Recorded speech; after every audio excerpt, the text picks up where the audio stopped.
ناظرین، تیسری عالمی جنگ کا آغاز ہو گیا اور اس بار بھی عالمی جنگ کے آغاز کا الزام امریکہ پر لگایا جا رہا ہے، کیونکہ مبینہ طور پر امریکہ نے داعش کی مدد سے روس پر حملہ کر دیا ہے۔ روس ماسکو کے ایک کنسرٹ ہال پر حملہ کیا گیا جس میں ہلاک ہونے والوں کی تعداد 133 ہو گئی، جبکہ 4 حملہ آوروں سمیت 11 افراد کو گرفتار کیا گیا۔ فرانسیسی نیوز ایجنسی AFP کے مطابق روس کے حکام نے خبردار کیا کہ ہلاکتوں میں اضافہ ہو سکتا ہے۔ روس کی تحقیقاتی کمیٹی نے ٹیلی گرام پر شائع ہونے والے ایک بیان میں کہا کہ ایمرجنسی سروسز نے ملبے سے مزید لاشیں نکال لی ہیں اور اب تک 133 افراد ہلاک ہو چکے ہیں۔ ہلاکتوں کی تعداد میں اضافے کا خدشہ ہے۔ روسی سرکاری خبر رساں ایجنسیوں نے ایک بیان میں یوکرین کا حوالہ دیتے ہوئے کہا کہ FSB سیکیورٹی سروسز کے سربراہ نے روسی صدر ولادیمیر پوٹن کو 11 افراد کی گرفتاری کے بارے میں مطلع کیا، جن میں 4 دہشت گرد براہ راست حملے میں ملوث تھے۔ عرب نیوز کے مطابق داعش نے ٹیلی گرام پر ایک بیان میں کہا کہ داعش کے جنگجوؤں نے روسی دارالحکومت ماسکو کے مضافات میں ایک بڑے اجتماع پر حملہ کیا۔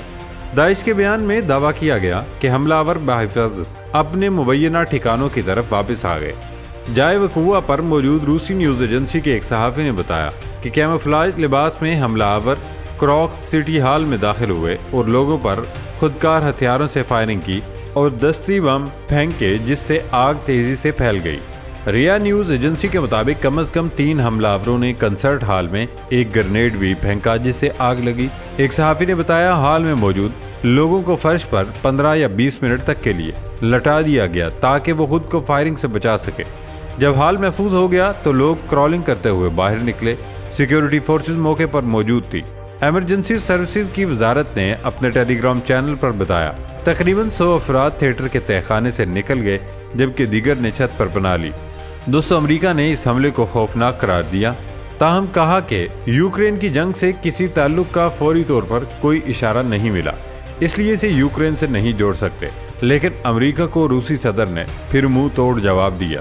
روس کے صدر کا کہنا تھا کہ حکام کے خیال ہے کہ جن افراد کو گرفتار کیا گیا ہے یہ یوکرین جا رہے تھے۔ انہوں نے کہا کہ میں آج آپ سے خونی وحشیانہ دہشت گردانہ کارروائی کے سلسلے میں بات کر رہا ہوں، جس کا نشانہ درجنوں بے گناہ پرامن لوگ تھے۔ لوگوں کو فائرنگ سے ہلاک کرنے کی اس دہشت گردانہ کارروائی کے 4 مجرموں کو حراست میں لے لیا گیا ہے۔ وہ یوکرین کی طرف سفر کر رہے تھے۔ یہاں ابتدائی معلومات کے مطابق ان کے پاس سرحد عبور کرنے کے لیے ایک ذریعہ تھا۔ دوستو، داعش نے اس حملے کی ذمہ داری قبول کی تھی، لیکن روسی حکام نے ابھی تک اس کا باضابطہ ذکر نہیں کیا۔ روسی صدر اسے یوکرین سے جوڑ کر امریکہ پر براہ راست الزام لگا رہے تھے، لیکن بعد میں داعش نے ذمہ داری قبول کی۔ داعش ان دنوں امریکہ کے قبضے میں ہے اور ان کی تمام تر کارروائیاں امریکہ کی ایما پر ہو رہی ہیں۔ اس لیے امریکہ کو اندازہ ہوا کہ اس حملے کا الزام ان پر لگایا جا رہا ہے، تو وائٹ ہاؤس کے مشیر قومی سلامتی جان کربی نے کہا ابتدائی معلومات کے مطابق واقعے میں یوکرین ملوث نہیں۔ امریکی سفارتخانے نے 8 مارچ کو امریکی شہریوں کو ممکنہ دہشت گردی سے خبردار کرتے ہوئے مجمع میں جانے سے گریز کرنے کی ہدایات بھی جاری کی تھی۔ دوستو، اس کا ذکر ہم اپنی گزشتہ ویڈیوز میں بھی کر چکے ہیں۔ امریکہ کے بیان سے معلوم ہوتا ہے کہ اس کو سب کچھ کا علم تھا، لیکن انہوں نے صرف روس میں موجود اپنے شہریوں کو پیغام بھیجا، لیکن روسی حکام کو نہیں بتایا۔ روس کی وزارت خارجہ کے ترجمان ماریا زخاروا نے دہشت گردی پر امریکی رد عمل پر تشویش ظاہر کرتے ہوئے کہا کہ واشنگٹن نے حملے کے دوران ہی آخر کس بنیاد پر یہ نتیجہ اخذ کر لیا کہ دہشت گرد حملے میں کوئی دوسرا ملوث ہے۔ انہوں نے کہا کہ امریکی عہدیدار کی دعویٰ کے مطابق اگر دہشت گردی کا کوئی خدشہ تھا تو شواہد دیے جائیں، ورنہ ہم ہر طرح کی کارروائی کا حق رکھتے ہیں۔ دوستو، اس وقت پوری دنیا ایک طرف ہو گئی اور روس کے خلاف ایک بڑا محاذ کھول لیا گیا۔ اب یہ اطلاعات بھی ہیں کہ روس نے باقاعدہ طور پر 1 لاکھ فوج بھی تیار کر لی ہے۔ یوکرین کی زمینی افواج کے کمانڈر کا کہنا ہے کہ روس 10,000 فوجیوں کو تیار کر رہا ہے، جو اس سال کے آخر میں ممکنہ نئے حملوں یا یونٹوں کو بھرنے کے لیے استعمال کیا جا سکتا ہے۔